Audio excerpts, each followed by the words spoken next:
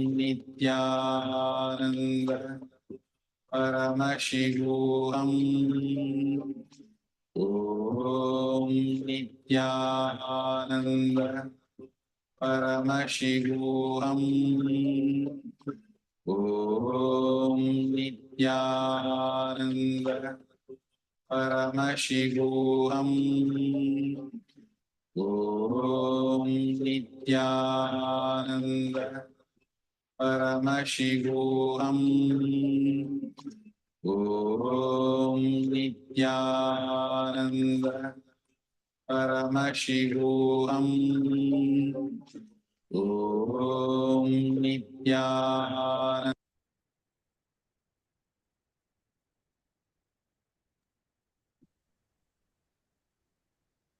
Yes, now can you all go ahead and share your experience?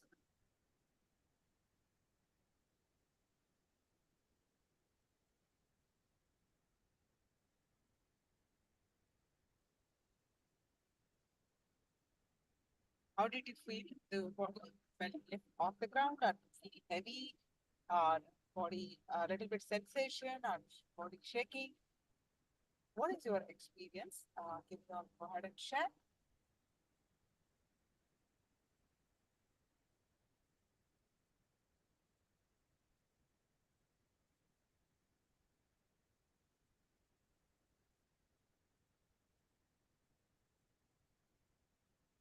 Yeah.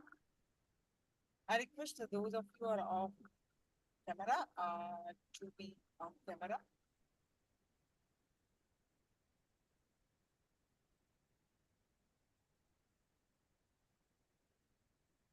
So, Srishta, you can post to everyone. Srishta, you posted to me alone. So my body was shaking and heavy, but couldn't levitate. So initially, what you experience now is the levitation, is the power manifestation.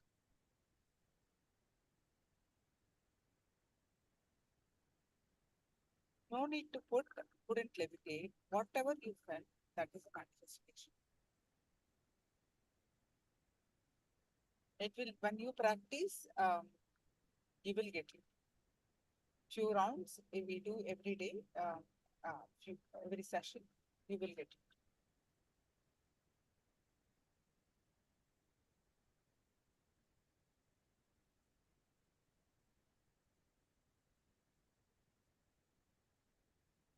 All right. So now let's do.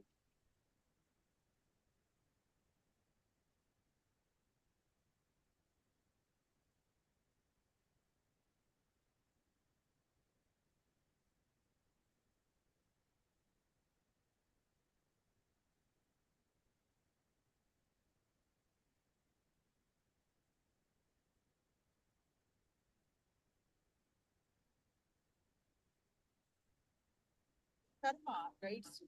Okay? Are we learning about karma? Guides you. understand how our life happening, and it's a it's a guiding force, guiding principles to live a blissful life. Completion is celebrating your life happening as it is now from the context of why you aspired for it and your aspirations further getting matured.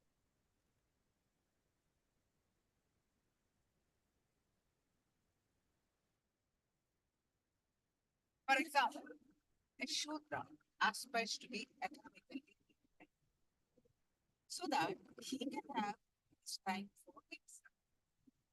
A person who sells just his time is a worker. A person who sells products made out of his time and intelligence is a businessman. A person who sells certain concepts of security and protection is a politician. Kshatriya. A person who sells the concept of ultimate realization is Brahman. So, a worker always aspires to be a businessman so that he feels his life will be his freedom. He can work whenever he wants and he can relax whenever he wants. But after he becomes his hand, sorry, whatever he wants, businessman, he realizes his greed is not only it does not let him withdraw, but now he has too many hands holding his hand. So, with that context, he aspires to be a business. But the moment he sits as a businessman, he forget the context of why he wanted to be a businessman. What was he and why he wanted a businessman? Now he forgot. And his greed makes him to forget he can take off a holiday whenever he wants. A worker, too many workers' hands are held by the businessman.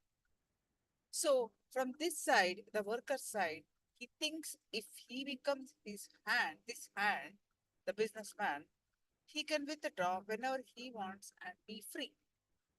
Earlier, he was only one hand holding one hand.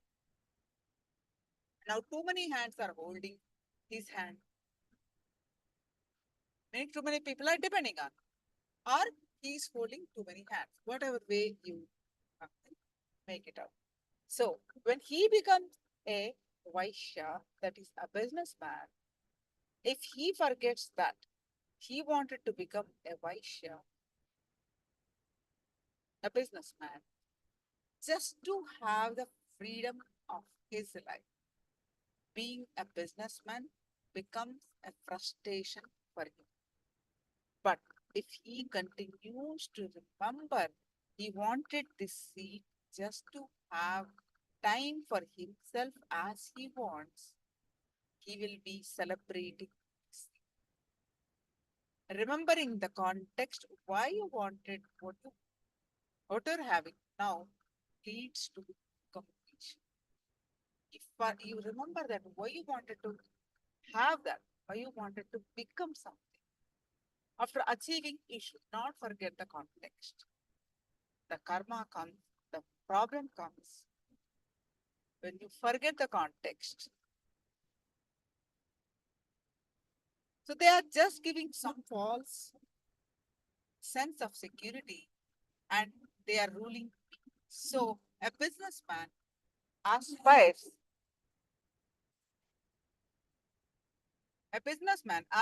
to be the power center, the power seat, he aspires. Hey, these fellows don't do anything, but they are ruling me. I should get into that seat. Then I will be so powerful. So get into that seat. Then so many enemies trying to attack you and take over your seat makes you forget the context. You wanted that seat and be powerful. And you are so powerless in that seat now. This adds to that. You forget the context what you wanted.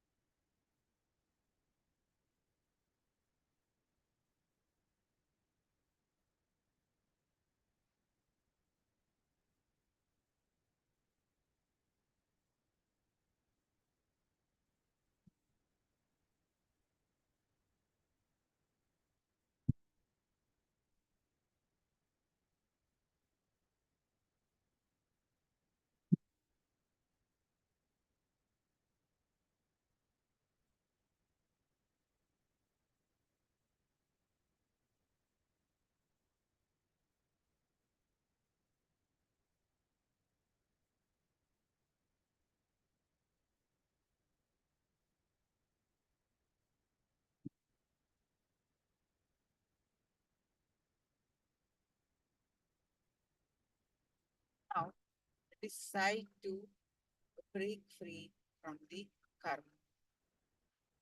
Let's understand that from Swamiji. Decide to break free from this karma. And we'll be learning throughout the day various methods, various ways where you can break free. Some techniques, understandings we'll be learning, and types of karma we'll be learning.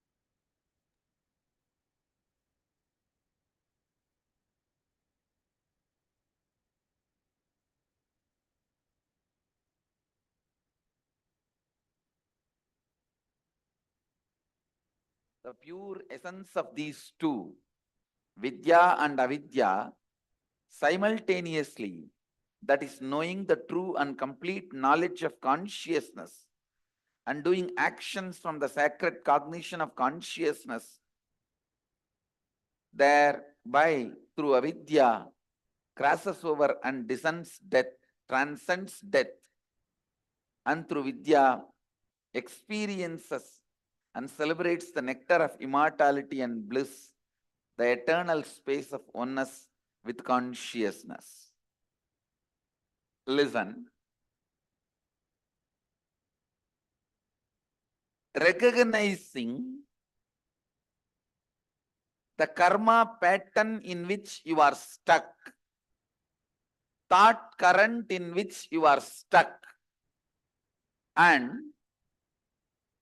deciding to liberate yourself from that thought current is Vidya. Recognizing karma pattern, thought current in which you are stuck and breaking from that, having a breakthrough from that thought current. Please understand, your decision, your decision to have a breakthrough in your thought current is required basically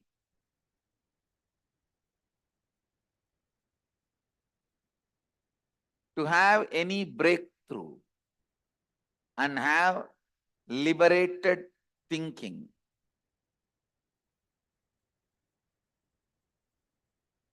Understand some of these basic truths.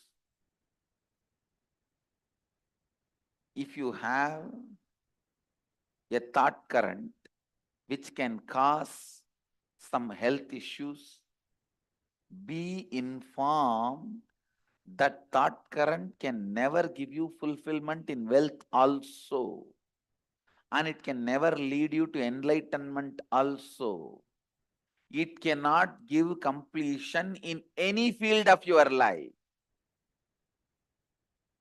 Understand? I am not saying enlightened one will not fall sick.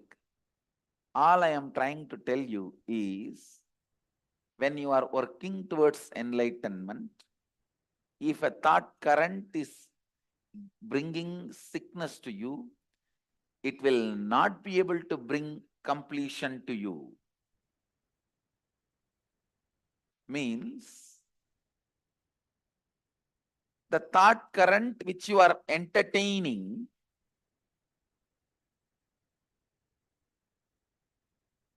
will bring difficulties not just in one field, in every field. So the repairing of thought current is not going to help, only replacing it is going to help.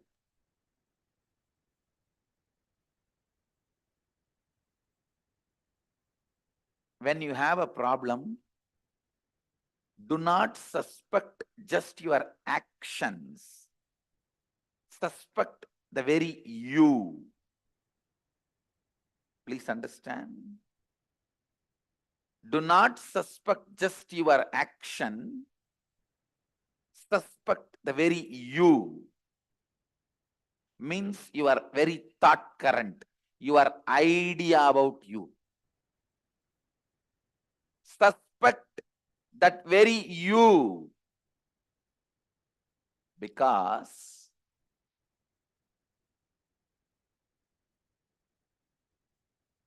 change, transformation, reinventing yourself, having a breakthrough from karma pattern, all this is easy and doable in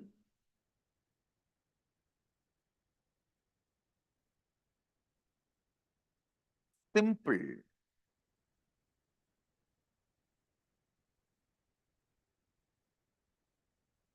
decision of suspecting your very thought current. Please understand. Most of us go on suspect our actions. I think morning I don't get up and do yoga. That is why I am sick. I think I don't go to office in time. That is why I am not earning. I think I am not taking right decisions in my office. That is why I am not earning. All this is suspecting your actions. No. That is not going to solve the issue. That is not going to give you a breakthrough. Suspecting your very cognition about you. See, early morning, unable to get up and go for yoga means you have the deep cognition that is not possible for me. It doesn't look like me. It looks like somebody else, not me.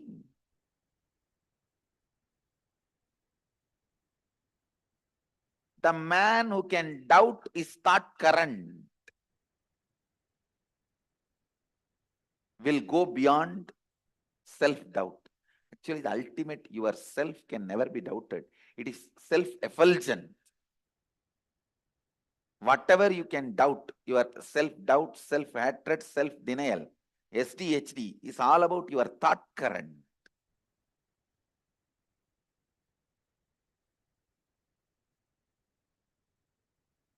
You should doubt your thought current, which is creating SDHDs in you, and complete that SDHD. Self-doubt, hatred, and denial. Please listen. Do not confuse the words. I am giving you the exact essence. The thought current which you are having about you, the cognition you carry about you, that is what you celebrate as you, even though that is not you. What you celebrate as you need to be doubted. And the completion need to happen for the doubt by dropping that very self which you cognize as you.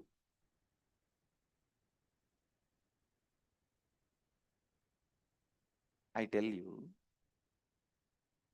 if you are not able to get up early morning, go for yoga. It's very simple problem. Or I'm giving you another one example. You are not able to run your life unless you get your morning tea or coffee.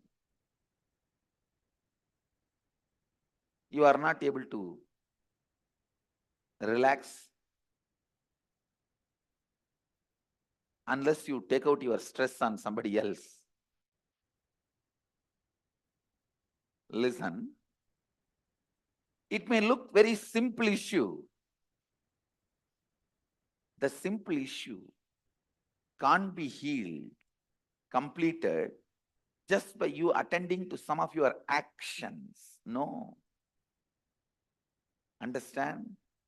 Don't think that morning not able to get up, that problem will be solved if you learn to become active in the early morning. No. It's not that people who don't get sleep early morning are enlightened beings. No. You need to dig out and complete that very pattern.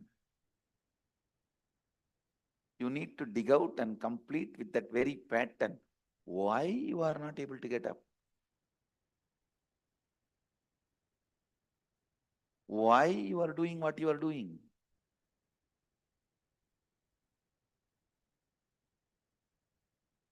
Partially attending or looking into your problems will never solve the issue.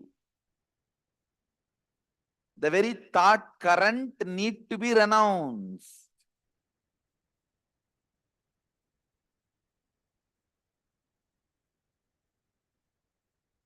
If you are having headache,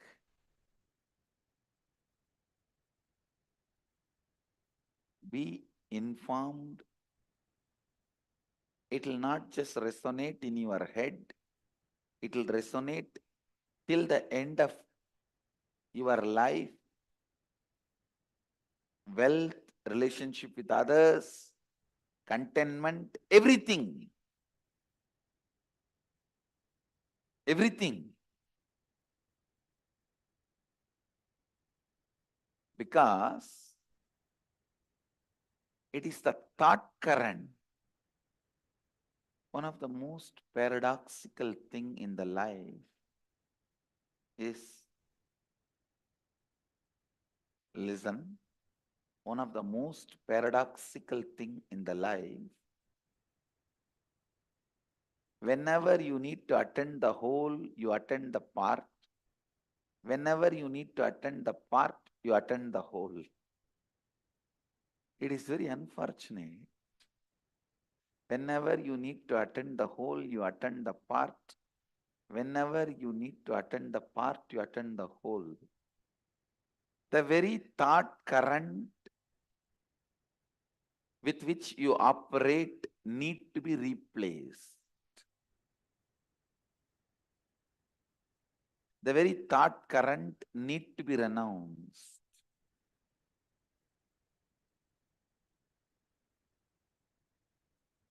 If you are entertaining the thought current, you don't have enough energy to wake up in the morning. I tell you, even if you have billions of dollars, you will be constantly craving. You don't have enough money to do what you want. Because you do not know the power of the money which you already accumulated and having it. You will consider them as zeros and still continue to feel poor. I tell you, the man who feels active about himself the kind of a richness he feels. And the man who feels stagnant about himself, the kind of a poverty he feels, I tell you, feeling stuck in your inside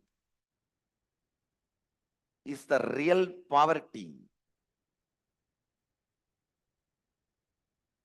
Feeling stuck in your karma pattern. When I say feeling stuck, I define,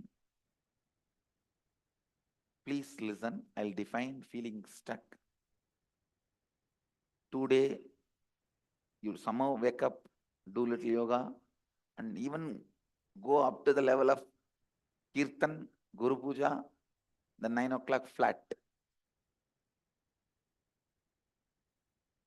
Then for 1 week, nothing moves. Again, after a week, you attend karma webinar and you decide to break from that pattern. Again,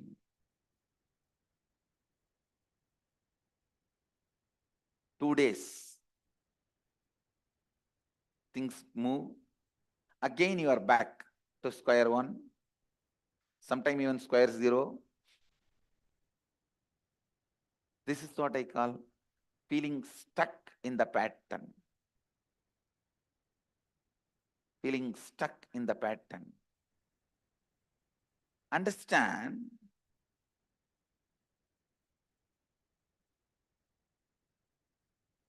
unless you give a breakthrough, you give a break for yourself, unless you decide to break from this karma pattern,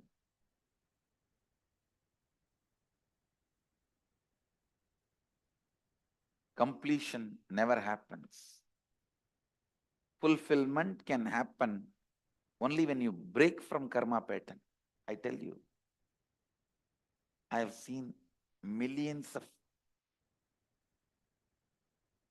beings, not just human beings, Gandharva, Kinnara, Kimburuda, Yaksha, Rakshasa, Bhuta, Preta, Pichacha. I have seen all types of beings. With that clarity I am talking to you,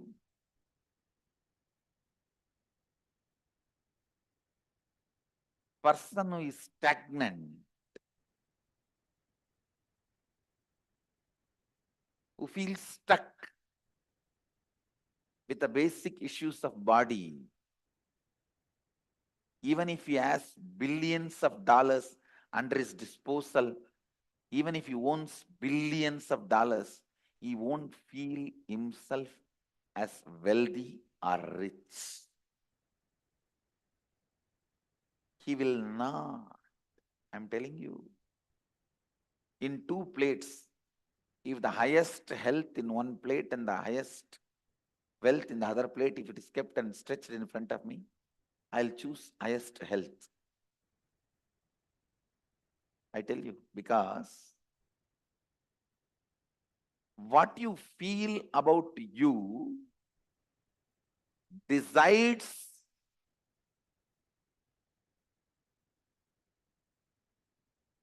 your fulfillment, your completion. If you are stuck in your health or in any other pattern, that feeling stuck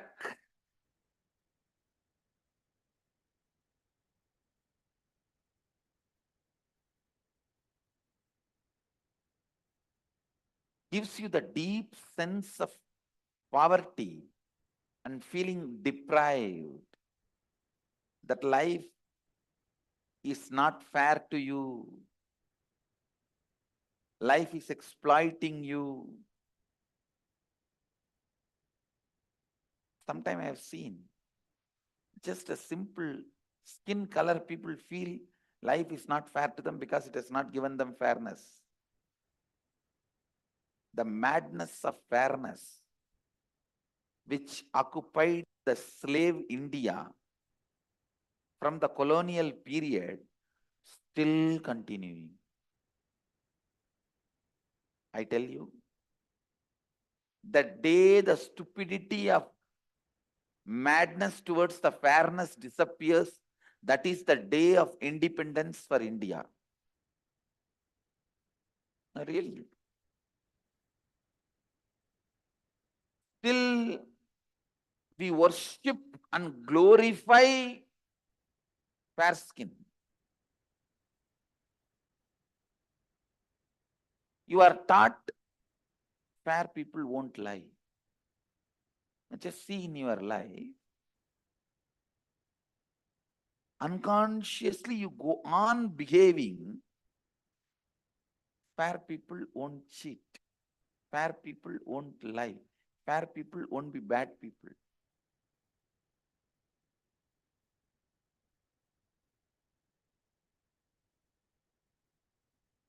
Renounce anything British forced on you.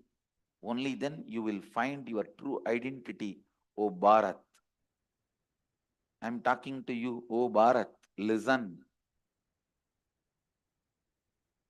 Renounce the karma pattern forced on you by British. Only then you will have a breakthrough.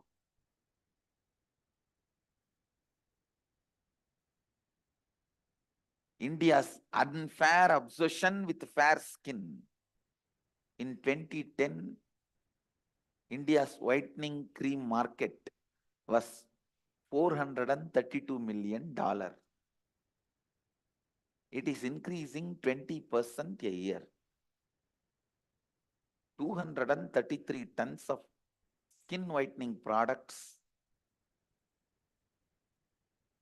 are sold in India. India spends more money on whitening products than on Coca-Cola.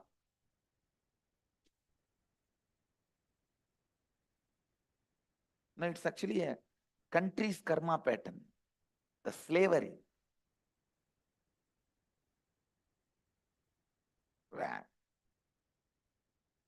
Country suffers with this karma pattern.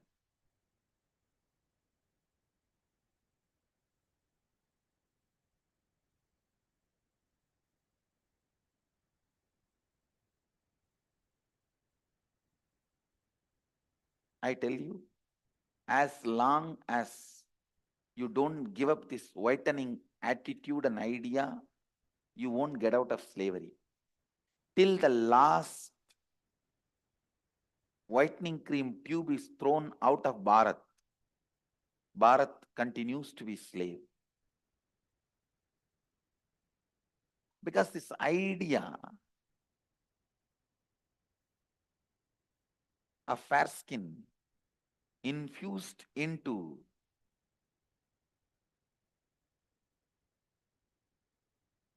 especially the common men who are not thinking deeply,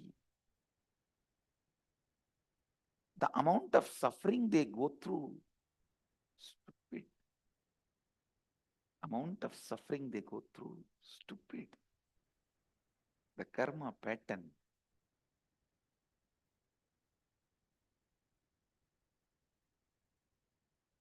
Feeling life is not fair to you. Feeling stuck.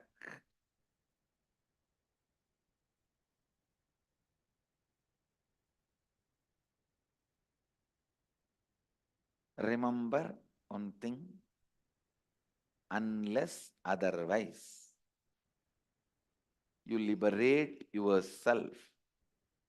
Listen, unless otherwise, you liberate yourself from this karma pattern, thought current, completion is not possible.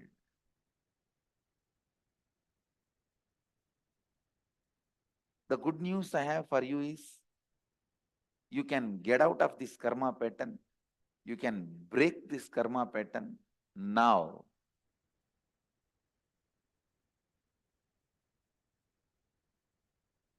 Great news I have is all it takes is just decision. Because your karma pattern itself is decision by you, it takes only decision to undo the decision which you took. It takes only a decision to undo the decision you took already. Nothing else. Karma is nothing but the wrong decisions you took. Just the right decisions will make it happen.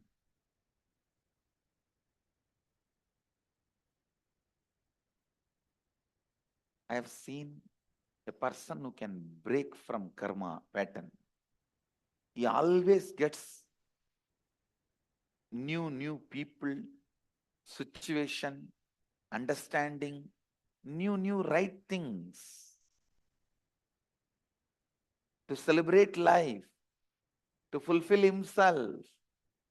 And same way, people who can't break internally, only escape from external situation like a running away, disappearing, they never get out of karma. It comes back to them.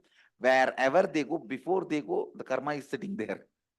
In Tamil, there is a proverb. Adishtam raila vanda tarudaran tandila vandirudhu. Means if your fortune is coming by train, your misfortune is coming by telegram. Now, if you don't break from inside and just try to break outside, wherever you go, your karma pattern is already sitting there with Purna Kumbha to receive you. Come, come. I'm waiting for you only. Where are you escaping? Feeling stuck and breaking from it is the essence of this verse.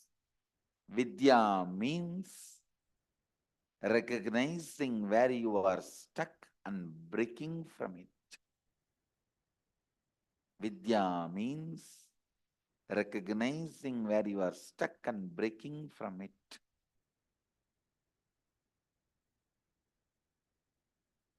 A strong, pure, ferocious decision to reinvent yourself. Understand this word? Strong, pure, ferocious. You can't be light with yourself. One of the most stupid method of functioning human beings do, they are ferocious with others and light with themselves. It should be the other way.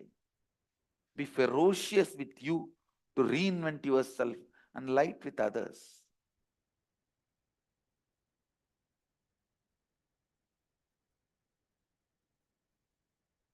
Let master do being ferocious with others. You relax.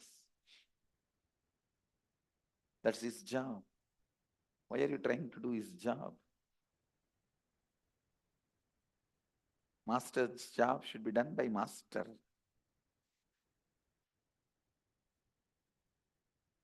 Be ferocious with yourself to reinvent yourself.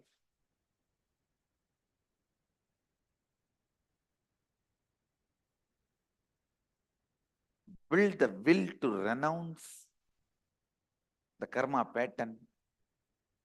Be ferocious to reinvent yourself. Only if you are ferocious, you can get out of the constant suffering you carry, thinking in one direction and acting in another one direction.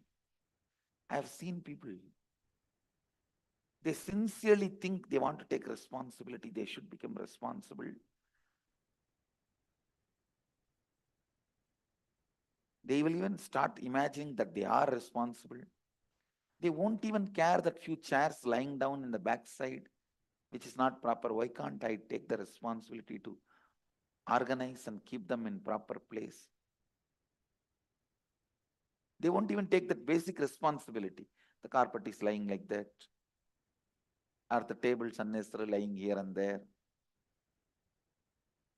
Sometimes I look around and wonder, is this the place where hundreds live who talk and think they are practicing responsibility?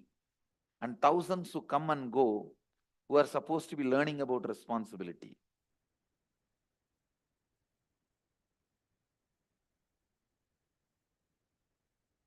And I laugh because we want to take the responsibility to change the whole world, but not the hall where we are sitting and practicing.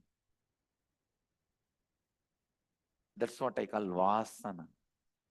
Go on thinking in one direction and go on acting in another one direction.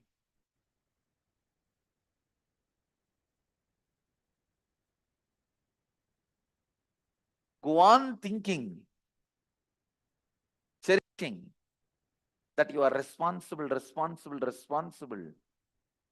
Do not move even 1 inch to the direction. I tell you, anything which falls in your eyes, if you know how to put that on somebody else, you will live in such poverty and powerlessness. You will not do even what is your responsibility. It is the definition.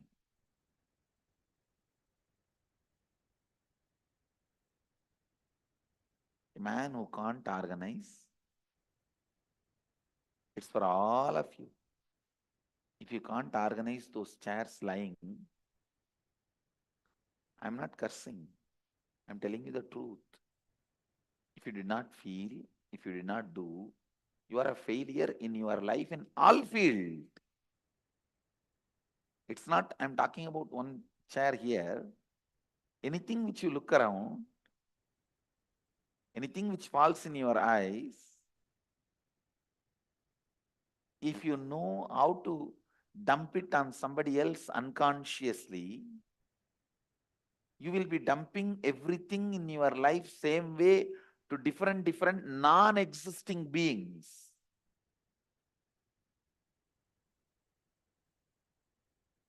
And live with ghosts. Responsible person lives with the reality.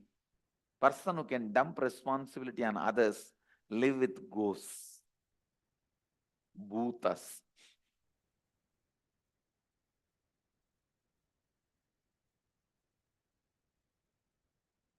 Especially if you master the science of thinking in one direction and living in the other direction, no one can save you. That is the worst pattern a man can build.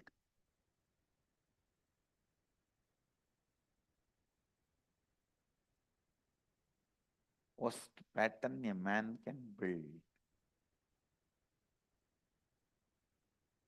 Thinking in one direction and acting and living, or inaction and living in the other direction. Inaction is an action. Karma cannot be repaired. It has to be renounced. Karma cannot be changed. It has to be dropped. The thought current in which you are stuck, recognizing it and dropping it is vidya, knowledge.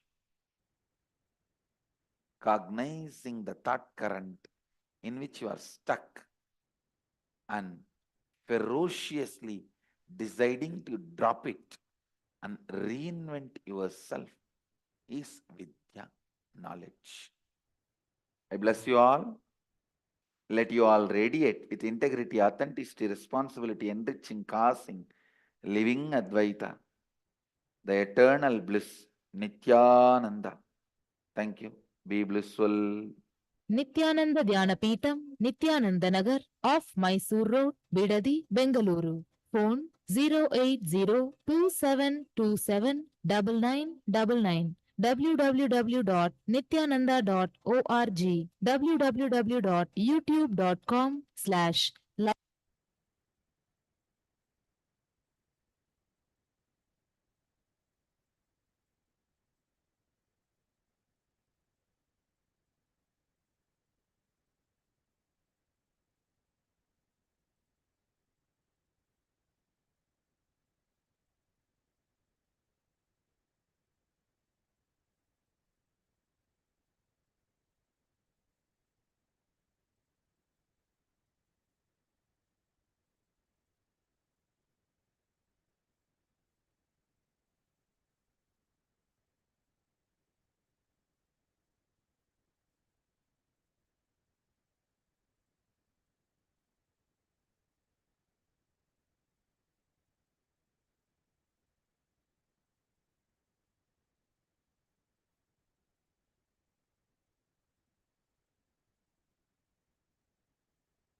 So what is your understanding in one post?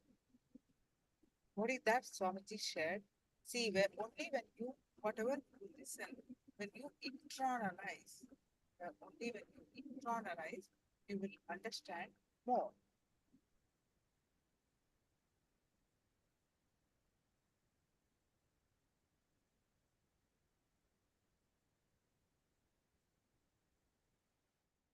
So can you all please post whatever is your understanding?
that we should drop the karma that we are stuck.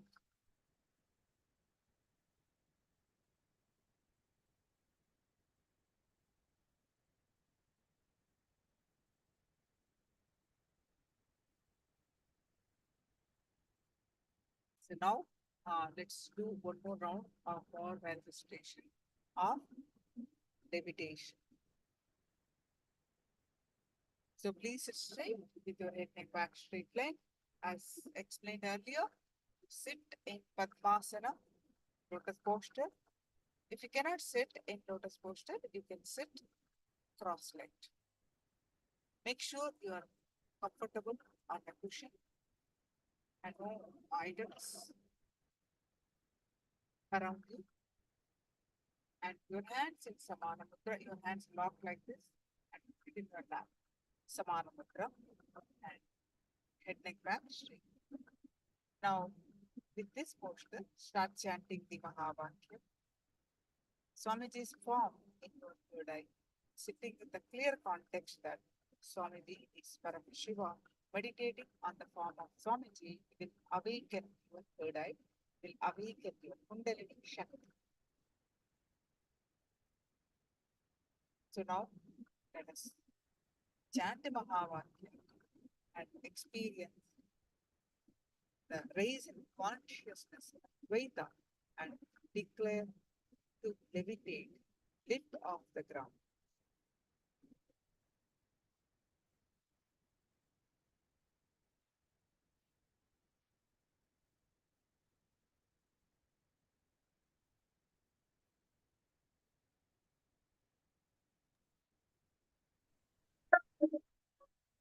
I bless you all.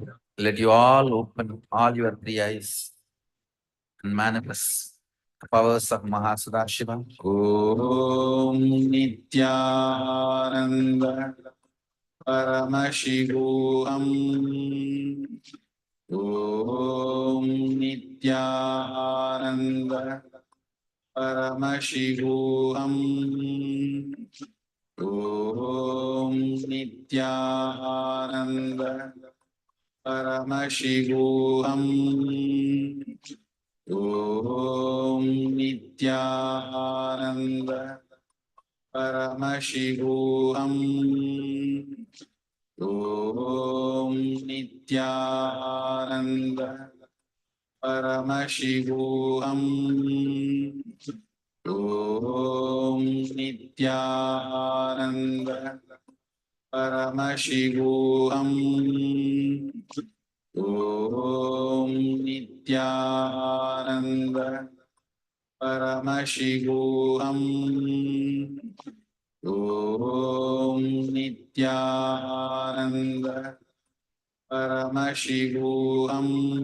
Om Nithyananda Paramashivoham. Om Nithyananda Paramashivoham. Om Nithyananda Paramashivoham. Om Nithyananda Paramashivoham.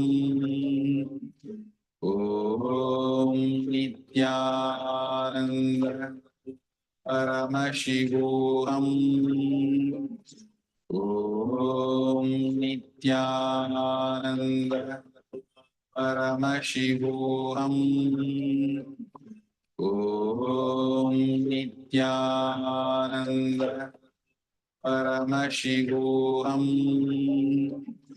Om Nithyananda Paramashivoham. Om Nithyananda Paramashivoham. Om Nithyananda Paramashivoham. Om Nithyananda Paramashivoham. Om Nithyananda